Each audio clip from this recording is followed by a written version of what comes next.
Hello mga guys, niya na po karon na laing tutorial kabahin sa unsaon pag restore sa G Pinoy. Nawala ang ubang channel like Kapamilya channel, TV5 or uban pa. So ang buhaton lang guys, i-restore lang. So dali atong tutorial. So mo siya G Pinoy satellite Kundisa. Ang issue ani guys, wala makita ang channel 22. Sumoro na makita niya guys ang jeepney na so ang discovery na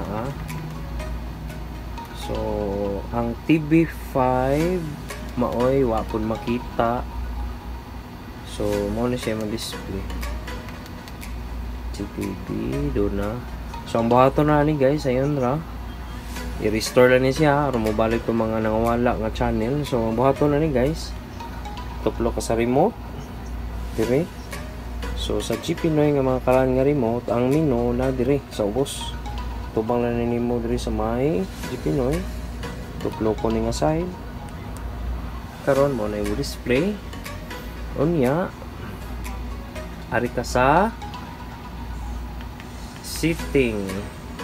Okay, pag human sa setting, balik ka balik ta para maklaro. Exit ani tara installation ari ka sa setting kana siya guys. Pag human tuplo ka sa okay kini.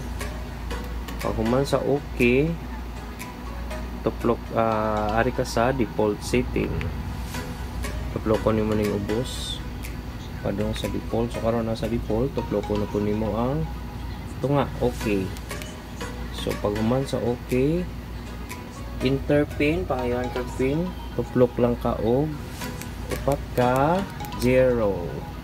Mo na siya marka reset to factory, tuplok na po ka og okay. So ana lang guys, human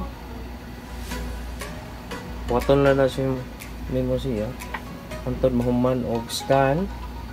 Pag human og scan i-save ora guys.